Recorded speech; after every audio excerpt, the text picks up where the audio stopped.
अग्रणी कवि सम्माननीय अरुण कमल जी का जो हमारा साहित्य परिवार है उसके सभी आत्मीय सदस्यगण, संकलन मैंने 2 बार पढ़ा, एक बार प्रकाशन के पहले और दूसरी बार प्रकाशन के बाद। और जो कुछ मुझे समझ में आया वह तो मैंने पुस्तक के लिए एक टिप्पणी के रूप में लिखा ही है और आप उसे पढ़ ही लेंगे, बल्कि मैं ही आपको पढ़ के सुना दूंगा। लेकिन कुछ बातें अलग से जो अभी इस विचार प्रक्रिया के दौरान मेरे मन में आई वो मैं आपके साथ साझा करना चाहूँगा। मुझे ये कविताएं प्रेम और प्रार्थना की कविताएं लगी थी। हमारे युवा मित्र विनय जी ने इसमें एक और चीज जोड़ी, स्वप्न। तो मुझे ये लगा कि अपने व्यक्तिगत उदाहरण से भी मैंने सोचा कि मुझे सपने बहुत कम आते हैं, आते ही नहीं है। सोने के बाद सीधे सुबह होती है, लेकिन मेरी पत्नी को सपने बहुत आते हैं। तो मैं ये सोचता हूँ कि उनको सपने क्यों ज्यादा आते हैं, मुझे क्यों नहीं आते।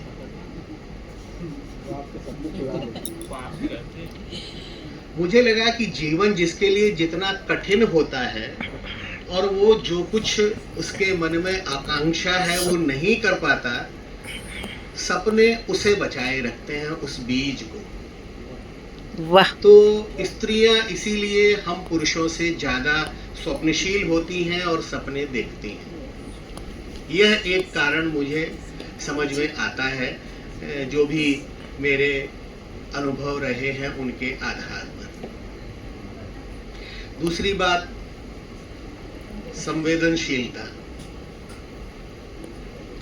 एक ऐसे समय में जब स्त्रियां ज्यादा से ज्यादा पुरुष होने की ओर उन्मुख हैं, अगर कोई एक स्त्री जैसा रहते हुए अपनी कविताओं में उन बहुत छोटी छोटी बातों को, उन छोटी छोटी संवेदनाओं को अगर बचा के रख सकती है, तो मुझे लगता है कि ये बहुत महत्वपूर्ण तथ्य है लक्षित करने के लिए। प्रेमचंद अपने उपन्यास में कहते हैं कि भाई स्त्री और पुरुष 2 ढंग के हैं। अगर पुरुष स्त्री होने की ओर बढ़ेगा तो अच्छा होगा, और अगर स्त्री पुरुष होने की ओर बढ़ेगी तो गड़बड़ी होगी। ऐसा मैं और उसको बहुत विस्तार से आपको नहीं बता रहा हूँ, लेकिन ऐसा उनका मंतव्य है।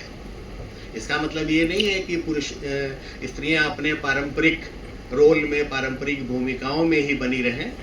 उनको निश्चित रूप से पुरुषों के बराबर अवसर मिलने चाहिए, और उनमें जो योग्यता, क्षमता और आदमी से ज्यादा आगे बढ़कर जो धीरज है वो उसे प्राप्त कर लेंगी, इसमें भी मुझे कोई संदेह नहीं है। ये जो कविताएं हैं इसमें हमारे साथी वक्ताओं ने कुछ अनगढ़पन ढूंढा है, देखा है। वहाँ होगा तभी उन्हें दिखा है, लेकिन मुझे ये लगता है कि आज का जो हमारा समय है, जिसमें लगभग इतनी तैयारी होती है किसी काम के लिए कि उसमें जीवन की सलवटें दिखाई ही नहीं पड़ती हैं। हम उन पे आयरन कर देते हैं। इतना सबको आयरन आउट, एकदम बढ़िया चीज चाहिए सबको, कि कहीं हमें हमारा अनगढ़पन दिखाई नहीं देता। जिसे जी वेल्स कहते हैं जॉली कोअर्सनेस ऑफ लाइफ। जीवन क्या उतनी ही सफाई से रखी हुई चीज है जैसा हम साहित्य में, कविता में उम्मीद करते हैं? हम अपने जीवन को देखें कि क्या हमारा जीवन उतना आयरन आउट किया हुआ है?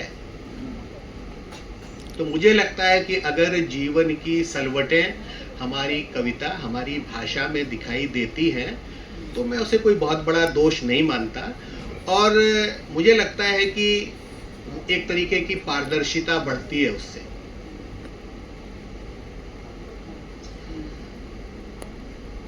कविताएं क्यों लिखनी चाहिए, कवि में क्या गुण होने चाहिए, ये हम क्या विचार करें। हमारे यहाँ हमारे काव्य शास्त्री इतना गंभीर विचार कर गए हैं कि उनको हम पढ़ लें, यही हमारे लिए एक बहुत महत्वपूर्ण बात है। 7वीं 8वीं शताब्दी के आचार्य हुए हैं दंडी। वो कवि के लिए 3 गुण जरूरी बताते हैं। एक कहते हैं वो नैसर्गिक प्रतिभा, आप उसे ईश्वरीय प्रतिभा भी कह सकते हैं। दूसरा वो कहते हैं निर्मल श्रुति, यानी उसको खूब पढ़ना चाहिए। पुराना समय श्रुति का था, तब सुनने का समय था, अब तो सुनने और पढ़ने दोनों का समय है। ये दोनों उसे जरूर करने चाहिए।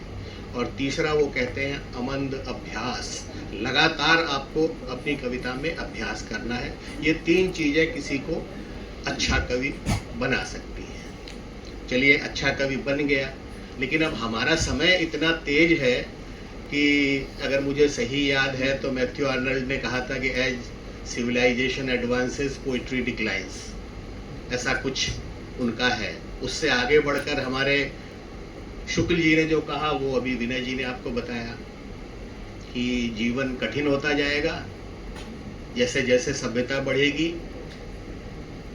कविता की जरूरत बढ़ती जाएगी। तो कविता इसलिए हमारे लिए जरूरी है। एक कबीर का दोहा है जो हमारे रेणु जी अपने उपन्यास में कोट करते हैं। मुझे लगता है कि कविता की ज़रूरत को उससे बेहतर ढंग से नहीं कहा जा सकता। कबीर का वो दोहा कोट करते हैं हमारे रेणु जी मैलांचल में, धरती फाटे मेघ जल, कपड़ा फाटे डोर, तन फाटे की औखदी, मन फाटे नहीं ठौर। कविता हमारे मन को फटने से बचाती है, या जो हमारा मन जो विदीर्ण होता जाता है हमारे समय की मार से, कविता हमारे उस मन को फिर से सीने का, उसकी तुरपाई का काम करती है। और मुझे लगता है कि आज के कठिन समय में कविता लिखना, कविता पर बात करना इतना ज़रूरी है कि ऐसे जितने अवसर और आयोजन हम सृजित कर सकें उतना बेहतर। और एक अंतिम बात जो मैं ये कहूँगा कि सामान्यतः हम जब कुछ पढ़ते हैं कविता या साहित्य, तो उसमें क्या नहीं है इस पर हम ज़्यादा बात करते हैं, क्या है इस पर हम कम बात करते हैं। तो मुझे एक उदाहरण याद आता है कि बहुत बड़े विचारक जो अरस्तु हैं, जिनको हम साहित्य में, राजनीति में, सभी में पढ़ते हैं, अरस्तु मरते मर गए, लेकिन वो ये मानते थे कि औरतों के दांत कम होते हैं आदमी से, यानी आदमी के अगर 32 दांत होते हैं तो औरत के कम होते हैं, ये उनको भरोसा था। तो किसी ने कहा कि भाई उनकी तो 2-2 बीवियां थीं, किसी का मुंह खुलवा के ही देख लेते कि इसके मुंह में कितने दांत हैं। लेकिन वो उन्होंने नहीं किया और वो यही मानते रहे। लेकिन आज भी साहित्य में, राजनीति में और तमाम जो मानविकी के विषय हैं उनमें आज भी अरस्तु ही हमारे सबसे बड़े आचार्य हैं। धन्यवाद।